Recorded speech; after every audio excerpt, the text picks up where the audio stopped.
Hi, thanks so much for tuning in. You're watching BQ Prime. My name is Alex Matthew, and this is Stocks in Focus, the show that gets you the stocks that are buzzing in trade on account of, well, several reasons, mostly fundamental in nature. And we'll get you the analyst recommendations as to what to do, whether you should add to your positions, whether you should take a fresh position in any one of these names.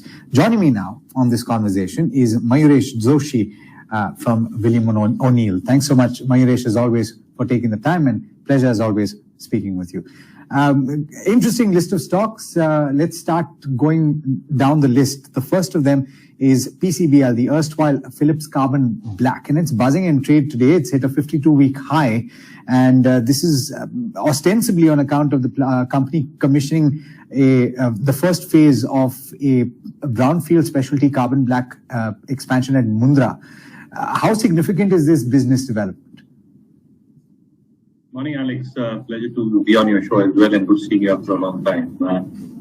For Phillips Carbon Black in particular, it's a leading manufacturer of carbon black. Carbon black, as you know, is a reinforcing material that are used in tires, and tires are very much in focus because of the new launches that we are seeing and the enthusiasm in terms of bookings, whether it's two-wheelers or four-wheelers. Having said that, the recent commissioning that is probably happening, it's the new carbon black plant, and the specialty carbon black plant, which so far fetched around 9% of sales volume, can be expected to grow quite significantly with this commissioning over the next few quarters. Again, margins are extremely high in this line of the business, and therefore, with the combination of both the specialty carbon black and the specialty grade carbon, which they are probably entailing as well, volume and value growth over the next few quarters will be very, very evident. Now, the expectations with these developments is that EBITDA margins can now significantly improve over the next 2 to 3 years, and they can actually improve to anywhere between 14 to 15% in that range. And the EBITDA per ton can also be improving to the extent of 17,000, 17,000 as a base case scenario, which is significantly higher from the current levels. So healthy cash flows, inexpensive valuations probably is something that can keep the stock in momentum. Okay, so taking forward, and just to follow up on that, this is a stock that has gained about 30%, 31% in the year-to-date period. Is that kind of, you say that valuations are still attractive. So therefore, based on the kind of expectation or improvement, as you say, in EBITDA per ton and realizations, I think, will you have to re-rate, and do you think that it's still attractive at this point? It will, because I think the entire earnings perspective is still not embedded into the stock price. Okay.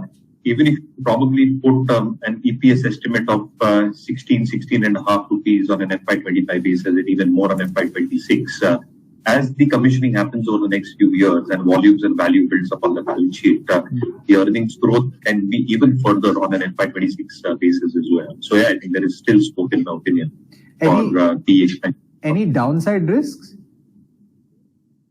Slowdown in the auto industry itself and increase in input costs. I think those are the only two aspects which are key risks. Vedanta is the second counter that I want to focus on. And of course, this is a company that has been in focus for various reasons. But the latest headline, of course, is the pulling out of Foxconn from their semiconductor joint venture. The company says that it's still keyed up or still geared up to continue with its plan to set up a fab unit here in India. But what do you read from this latest development? So I think the initial statement came as an immediate reaction yesterday morning. But both Foxconn and Vedanta, apparently, as we are reading in from news reports, are saying that they are still sticking in terms of their agenda as well. Having said that, I think this news might be sentimental in nature at this point of time. But probably if you look at the core business, Alex, for Vedanta itself, I think the entire perspective in terms of the China reopening trade is going to be a key determinant in terms of prices for the commodities that they probably sell. And therefore, I think with LME prices expected to stay low, with the Chinese recovery still expected to marginally improve over the next couple of quarters, my own sense is that the operating leverage does not meaningfully get played out in terms of balance sheet as well. Now, they also need to deleverage their balance sheet, and therefore, I think the kind of cash utilization that has happened in Zinc's balance sheet, the dividend payouts that have come to the parent as well, can be useful in terms of repayment of debt. But I think these core fundamental factors might hurt earnings for Vedanta, at least in this financial year, and therefore you've got a neutral call on this market. Debt and the requirement to deleverage the biggest overhang for the company, do you think? Yes, I think because that is one aspect that not just institutional investors in India, but even foreign rating agencies and institutional investors in the parent company are.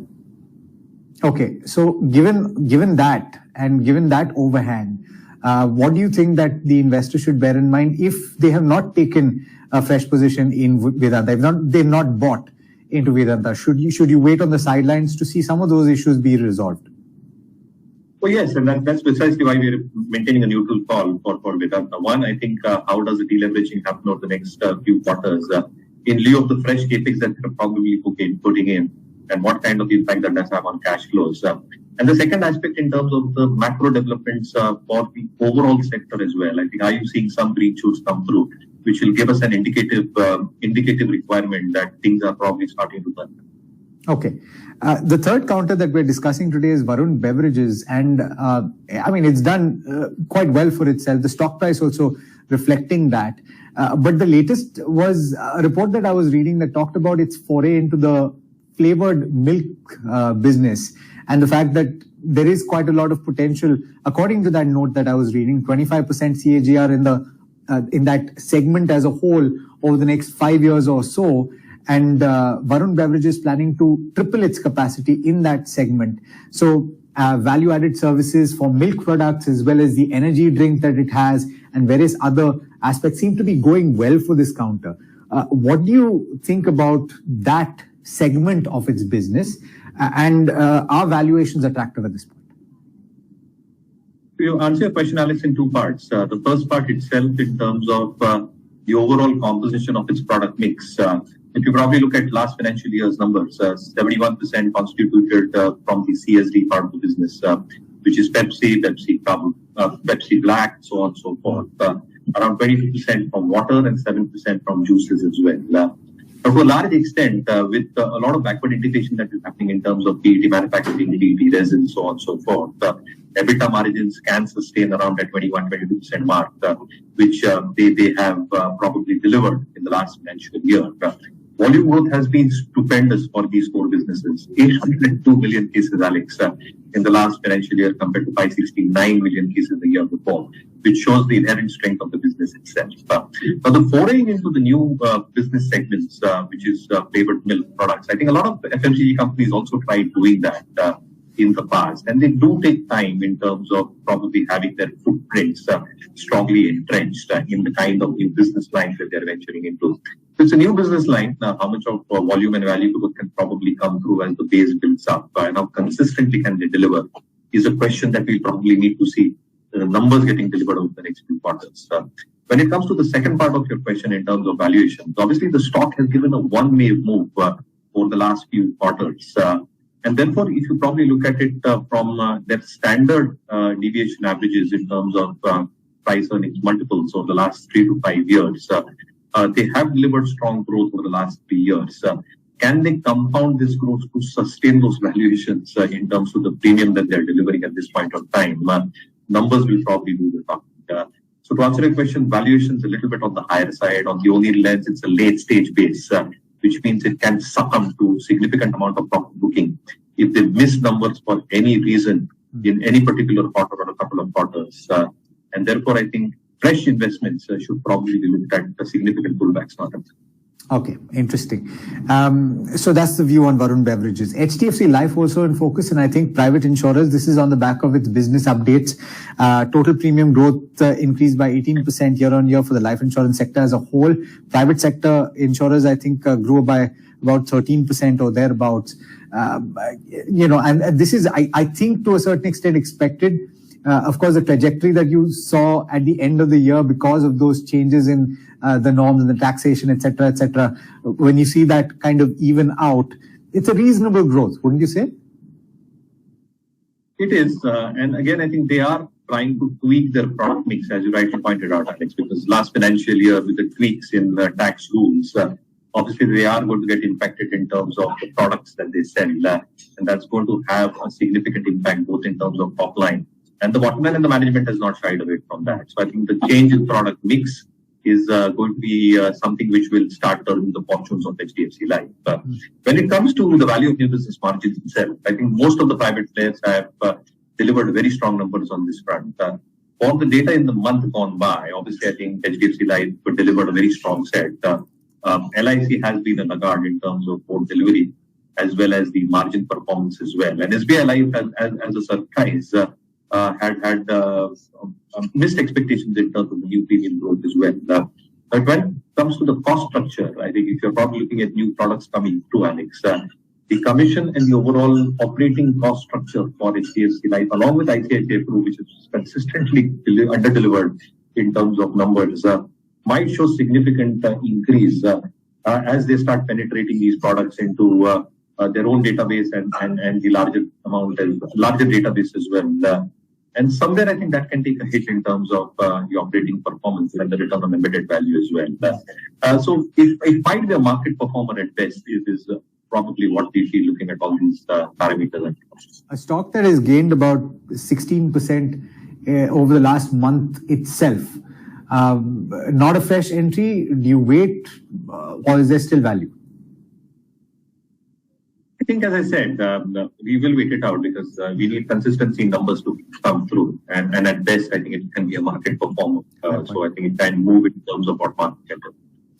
UPL is a stock that saw a little bit of selling, and I'm not entirely sure what this is tied to. Perhaps to a certain extent, the kind of weather phenomena that we're seeing and the impact on crops, and whether or not there's damage to that extent, or whether it's going to impact demand for fertilizer. Is that what is playing out, and how do you rate UPL at this juncture? It's a very interesting story, and the vagaries of weather obviously play out on these stocks quite significantly. Having said that, the kind of expectations that we probably have even now, with the Ukraine conflict, specifically in areas of Eastern Europe and a better part of Europe as well, I think that push through will probably start happening. But the best part for all these companies within the space is that the input costs have gone down significantly. So you look at rock phosphate prices, you look at phosphoric acid prices, you look at ammonia prices have come off, which means that the input cost inflation that these companies faced a few quarters back, for this financial year, a large part of that element is largely going to be missing, and therefore I think the margins or the operating performance can be relatively better. Can the volumes hold up? In my opinion, it should, compared to last year, and therefore with volumes holding up and margins expected to remain stable or improve because of these factors into consideration, earnings might actually show some amount of bump up, in my opinion. I might be wrong in terms of how the weather conditions and volume growth turn out, but looking at the scenario 2 years, 3 years rolled over in terms of numbers, and assuming certain factors in the favor of the industry as well, I think they will be able to deliver a reasonable amount of growth. So anybody holding on can definitely hold on to a stock. But fresh entries? No, we will wait. I think let's wait for numbers to probably come. Okay. The next one is Mcleod Russel, and this is a board of directors approval for exclusivity agreement with Carbon Resources, and the agreement is to negotiate the monetization of certain company assets. I believe we're still awaiting certain details on that front, but what's your rating on Mcleod Russel? Apologies, Mcleod Russel at this point? So frankly, don't cover it, Alex, but to a large extent, I think a sentimental push through if that happens, because they need to reduce debt on their balance sheet quite significantly.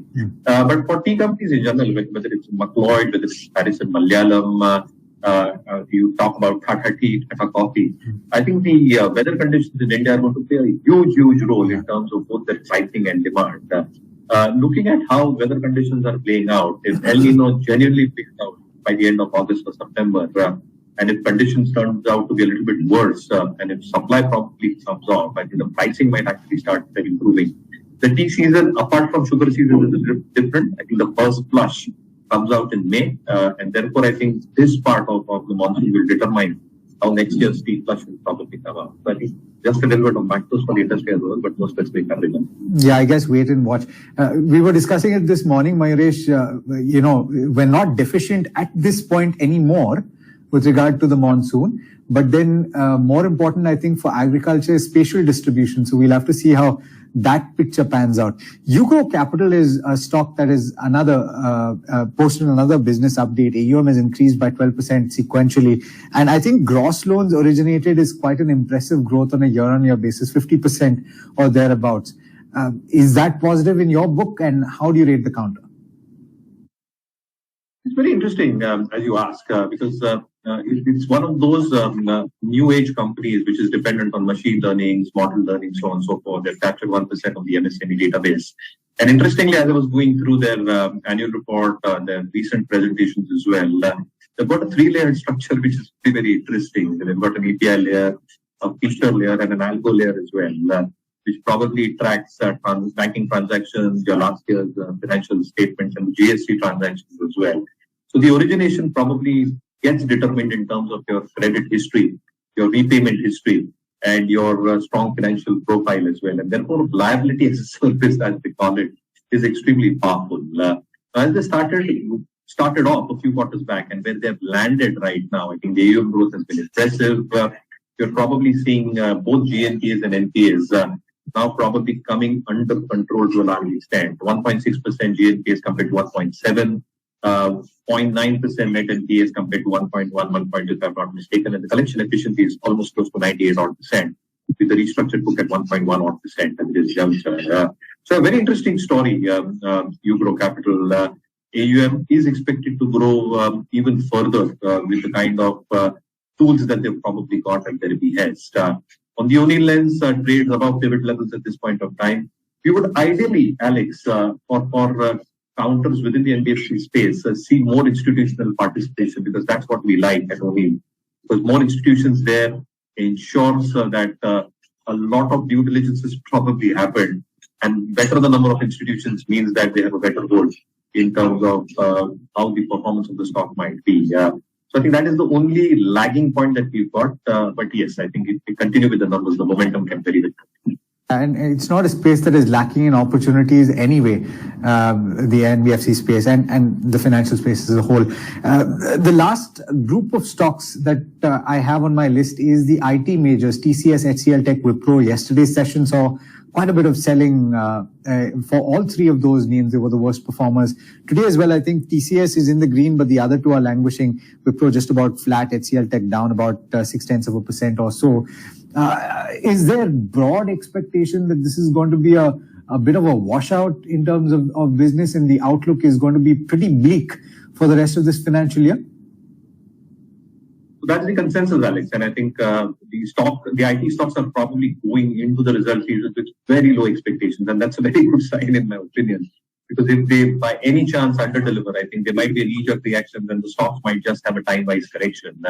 And therefore, I think the broad consensus expectations in terms of constant currency revenue growth for TCS is the lowest for this quarter gone by. Infosys has already given a guidance in terms of a weak show, probably for the better part of this financial year. There have been some expectations from the analyst community that the broad range that they've probably given, they might lower the upper end of the range. HCL Tech Mahindra, relative better performance within the large cap IT space. And therefore, I think numbers and management commentary is something that will probably rule the fortune of how these companies react. But the one good thing, as I said, is that the expectation is already low key. They might they might not deliver, rather, is the broad consensus that we probably have at this juncture. And therefore, if the performance is a lot worse, specific companies might have knee-jerk reactions. Otherwise, the normal under-delivery of numbers might ensure, as I said, a knee-jerk reaction and then time-wise consolidation on the sector. Our view is that you probably just wait it out. They are not showing signs of significant growth at this juncture. And therefore, we'd like to wait out specifically for the large cap. Okay, just to follow up to that, because we have the earnings tomorrow, for these counters, apart from the headline numbers, which I think everyone will look at in terms of the guidance going forward and all of that, is there anything specifically that you would watch for example, the size of the deal wins? I think they've been reducing in size or even execution. Is that something, or guidance maybe on hiring strategy? What specifically are you looking forward to? Three aspects very broadly, Alex, for the sector as a whole. One, in terms of how the companies are probably looking at the entire ecosystem, banks, retail, manufacturing, specifically North America and Europe. That's a large chunk from where their orders are coming from. The second aspect, in view of the first point itself, are they seeing any amount of pricing pressures from clients or delay in terms of client tendering or ordering, as we call it? And the third element, in terms of the bench strength itself, they had a problem of plenty a year and a half back. Now they've got excess employees on their balance sheet. How do they probably account for all these requirements? Along with a lot of news that we are probably hearing in terms of media reports, that full-fledged variable payouts have probably not happened, or incentives as well. So what kind of an impact does that have in terms of all these three numbers put together on their margin profile and the outlook? Fantastic. Okay. Thank you so much, Mayuresh, for taking the time. Pleasure speaking with you as always. Thank you, Alex. Pleasure mine.